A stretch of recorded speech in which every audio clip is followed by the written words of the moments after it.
There comes a quiet moment in life when you realize people are not treating you the way you deserve, not because they are cruel, but because somewhere along the way you taught them how to treat you. It wasn't loud, it wasn't dramatic. It happened in the small things you allowed, the words you swallowed, the respect you postponed for another day. And now you feel it, that heaviness in your chest when your voice goes unheard, when your presence feels optional, when your worth is measured by how much you give instead of who you are.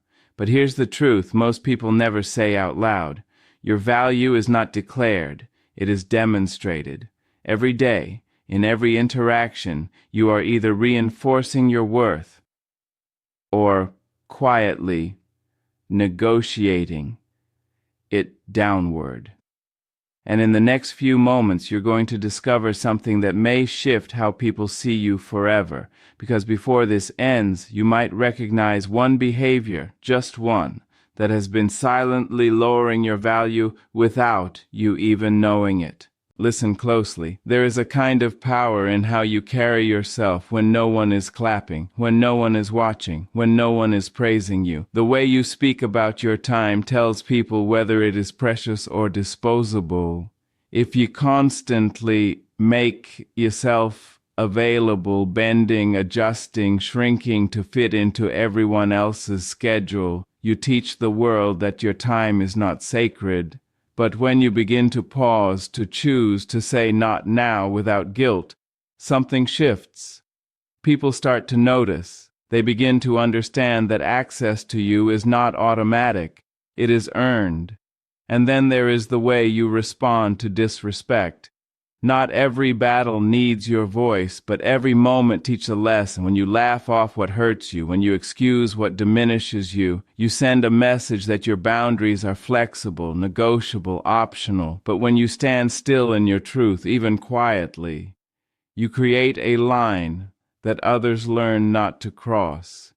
Your silence and your words both carry weight. There is also power in consistency. People watch what you tolerate repeatedly, not what you complain about occasionally. If you say you deserve better but continue to accept less, your actions speak louder than your desires. But when your behavior aligns with your standards, when you walk away from what does not honor you, even when it's difficult, you begin to redefine your worth in a language everyone understands. And here's something deeper, something many people overlook. How you treat yourself when you are alone teaches others how to treat you when they are with you. If you neglect your own needs, dismiss your own feelings, and silence your own voice, the world will follow your lead. But when you begin to honor yourself, your rest, your peace, your growth, you create a quiet standard that others feel without you having to explain it. You don't have to demand respect when your life reflects it. Another behavior lives in your willingness to walk away, not in anger, not in pride, but in clarity. When you hold on to spaces where you are not valued, you teach people that your presence is permanent, no matter how you are treated. But when you leave with dignity, when you choose yourself without making noise, you remind the world that your worth is not tied to staying where you are not seen. And then there is how you handle your voice, not just speaking loudly, but speaking truthfully. When you soften your truth to make others comfortable, you quietly diminish your presence. But when your words carry honesty, calm, grounded, unwavering, you begin to shape how others listen to you. People don't just hear your words, they feel your conviction. And perhaps the most powerful behavior of all is this: what you believe about yourself when no one is affirming you. Because at the root of everything, every boundary, every decision, every silence is a belief. If you believe you are easy to replace, you will accept being treated that way. But if you believe deeply and without apology that your presence carries value, your actions will begin to reflect it, and so will the way others respond to you. You don't have to chase recognition when you embody it, so ask yourself honestly, what have your behaviors been teaching people about your worth? Because the world is always watching, always learning, always adjusting to the standard you set. And the moment you change that standard, everything else begins to change with it. There is a quiet but undeniable truth about your time. It is the clearest reflection of how you value yourself. And whether you realize it or not, people are always watching how you spend it, how you protect it, and how easily you give it away. You don't have to announce your worth. Your calendar speaks for you. Your availability speaks for you. And the way you respond when someone asks for your time tells a story long before you ever say a word. Think about the moments when you instantly say yes before even checking how you feel, when you rearrange your priorities just to avoid disappointing someone, when you show up drained, tired, and emotionally exhausted simply because you didn't want to seem difficult. In those moments, something subtle happens. You teach people that your time is flexible, negotiable, and always available on demand. Not because they intended to disrespect you, but because you showed them that you would always adjust, always accommodate, always sacrifice. And the truth is, people don't always recognize what you give. They recognize what you allow. When you constantly make yourself available, you remove the sense of value from your presence. Think about anything in life that is always available, always accessible, without effort. It is rarely treasured. The same applies to you.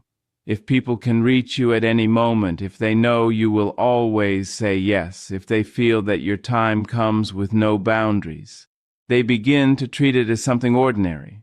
Not because you are ordinary, but because your behavior made it feel that way. Now imagine something different. Imagine pausing before you respond. Imagine allowing silence to exist between the request and your answer. Imagine saying, "Let me think about it," instead of immediately giving away your time. That small pause carries power. It tells people that your time is not something you hand out carelessly, that you consider it, that you respect it enough to protect it. And here is where the shift begins. When you start choosing how you spend your time instead of reacting to every demand, people begin to notice a change they can't quite explain. They may not say it out loud, but they feel it. Your presence becomes intentional instead of automatic. Your availability becomes meaningful instead of expected. And suddenly the same people who once took your time for granted begin to approach you differently. But this isn't just about saying no, it's about understanding why you've been saying yes. For many people, the habit of overgiving comes from a deeper place. It comes from the desire to be liked, to be needed, to be seen as reliable, kind, and supportive. And there's nothing wrong with those qualities. They are beautiful, they are human, they are necessary. But when they come at the cost of your own peace, your own energy, your own well-being, they begin to erode your sense of self. Because every time you ignore your own needs to fulfill someone else's, you send a message to yourself that your time is less important. And over time, that message becomes a belief. You begin to feel guilty for resting. You begin to feel selfish for saying no. You begin to question whether your time is even worth protecting. And without realizing it, you start living a life where everyone else's priorities come first, and yours are left waiting in the background. But here's the truth that changes everything. Protecting your time is not selfish. It is necessary. Your energy is not unlimited. Your presence is not endless. Your life is made up of moments, and every moment you give away without intention is something you can never get back. When you begin to see your time as something valuable, not just to others, but to yourself, you start making different choices. You start asking yourself questions you may have never asked before. Do I actually want to do this, or am I just afraid to say no? Is this worth my energy, or am I giving it away out of habit? Will this bring me peace, or will it leave me feeling drained? And those questions become your compass. Because the more intentional you become, the more aligned your life starts to feel. You no longer move out of obligation, you move out of choice. You no longer give your time to everyone. You give it to what truly matters. And something remarkable happens when you reach that point. People begin to respect your time because they see that you respect it first. They begin to value your presence because they can feel that it is not given lightly. They begin to understand that when you show up, you are truly there, not distracted, not resentful, not exhausted, but present, engaged, and intentional. And that kind of presence cannot be ignored. It carries weight. It carries meaning. It carries a quiet authority that doesn't need to be explained.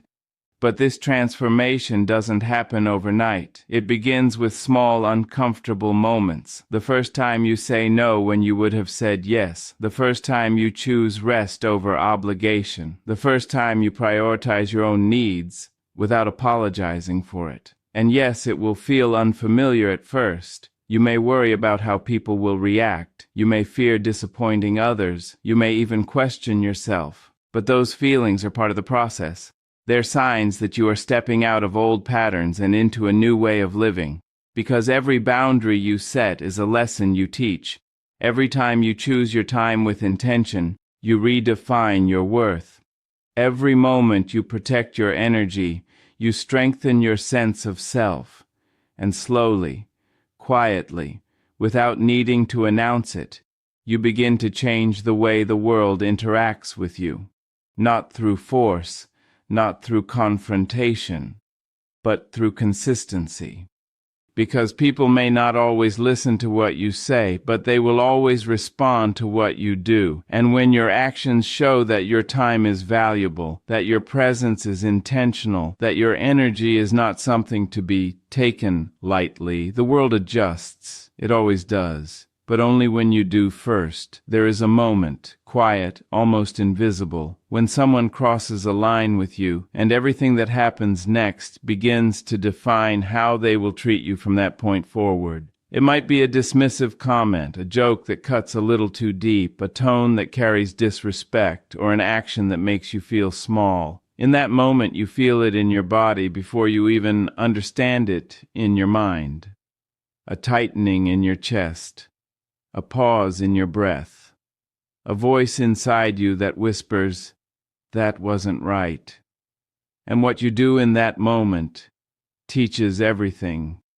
Most people don't respond to disrespect with clarity. They respond with discomfort. They laugh it off to avoid tension. They stay silent to keep the peace. They minimize their feelings to avoid seeming too sensitive. And while it may feel easier in the moment, something deeper is happening beneath the surface. When you ignore what hurts you, you don't make it disappear. You make it acceptable. You show people that the line they just crossed isn't really a line at all. And here's the part that many don't realize. Disrespect rarely begins loudly. It begins in small, subtle ways. A slight interruption when you're speaking, a dismissive glance when you share your thoughts, a pattern of not taking your words seriously. These moments may seem insignificant on their own, but together they form a pattern, and that pattern becomes your reality if it goes unaddressed. Because people don't test boundaries once, they test them repeatedly. They observe what you tolerate, they notice what you ignore, they learn where your limits are. Not from what you say, but from what you allow. And if those limits are unclear, inconsistent, or constantly shifting, they begin to treat you accordingly. But this is where your power lives, not in reacting loudly, not in creating conflict, but in responding with clarity. There is a difference between reacting and responding, and that difference changes everything. A reaction is emotional, immediate, often driven by hurt or anger. A response is grounded, intentional, and rooted in self-respect. When someone disrespects you, your goal is not to prove them wrong, it is to show them who you are. And sometimes the most powerful response is not loud at all. It can be as simple as a pause, a look, a calm, steady voice that says, "I don't appreciate that." No anger, no over-explaining, just clarity. Because when your response is grounded, it carries a weight that cannot be dismissed. And here's what happens next. People adjust, not always because they want to, but because they recognize that something has changed. The space that once felt easy to step into now feels different. The behavior that once went unnoticed now meets resistance. And that resistance, when consistent, begins to reshape how they interact with you. But consistency is the key, because one moment of standing up for yourself does not redefine your worth. Repeated moments do. If you speak up once but stay silent the next 5 times, the message becomes unclear. But when your response remains steady, when your boundaries remain firm, when your actions align with your standards, people begin to understand that this is not temporary. This is who you are. And that understanding changes everything. But let's go deeper, because responding to disrespect is not just about what you say, it's about what you believe. If deep down you feel that you have to tolerate certain behaviors to keep people in your life, you will continue to accept what diminishes you. If you believe that speaking up will push people away, you will silence yourself to keep them close. And in doing so, you create relationships where your comfort is sacrificed for connection. But real connection does not require you to shrink. Real respect does not ask you to stay silent. And the moment you begin to internalize that truth, your responses start to change naturally. You no longer question whether you should speak up. You understand that you must, not to control others, but to honor yourself. And here's something important to understand. Not everyone will respond positively when you change. Some people will be surprised, some may resist, some may even try to push your boundaries further just to see if you truly mean what you say. And in those moments, it becomes even more important to stay consistent, because when you waver, when you return to old patterns, you reinforce the very behavior you're trying to change. But when you remain steady, when your actions continue to reflect your self-respect, the dynamic shifts, slowly at first, then all at once. People who value you will rise to meet your standards. They will adjust, they will respect your boundaries, they will begin to treat you with the consideration you deserve. And those who don't will reveal themselves through their inability to change. And that clarity is a gift, because it shows you who belongs in your life and who only benefited from your silence. Now there is another layer to this, one that is often overlooked. Not all disrespect is intentional. Sometimes people act out of habit, out of their own unresolved patterns, out of a lack of awareness. And that's why your response matters even more, because you are not just correcting behavior. You are setting a standard. You are teaching people how to treat you, not through force, but through example. And when that example is clear, consistent, and grounded in self-respect, it becomes something others cannot ignore. But this doesn't mean you have to confront every situation. There is wisdom in choosing your battles. There is strength in knowing when to speak and when to step back, because sometimes the most powerful response to disrespect is not engagement. It is distance.